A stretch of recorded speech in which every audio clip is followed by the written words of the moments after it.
રણછોડ રાયજીની 52 ગજની ધજાની શોભાયાત્રાનું શ્રી મારુતિ મંડળ દ્વારા આયોજન કરવામાં આવ્યું હતું। આજ રોજ તરસાલી સ્થિત શ્રી મારુતિ મંડળ દ્વારા રણછોડ રાયજીની 52 ગજની ધજાની શોભાયાત્રાનું વિસ્તારમાં આયોજન કરવામાં આવ્યું હતું।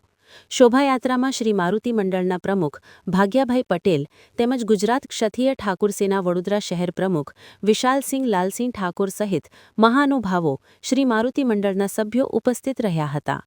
ઉલ્લેખનીય છે કે તારીખ 27, 28, 29 ડિસેમ્બરના રોજ તરસાલીથી ડાકોર પગપાળા યાત્રાનું આયોજન થઈ રહ્યું છે, જેમાં ભક્તોને જોડાવા નિમંત્રણ પાઠવવામાં આવ્યું છે। પગપાળા યાત્રા 27 તારીખે નીકળશે, પણ તે પહેલા રાજા રણછોડની કૃપાથી જે ડાકોર 52 જેટલી ધજા ચડાવવાની છે એની રીતે શોભાયાત્રાનું આયોજન કરે છે। એ શોભાયાત્રાની અંદર અઢારે વાળાની પૂજા કરી અને સરસ મજાની આ શોભાયાત્રા આજે તરસાલીમાં નીકળશે।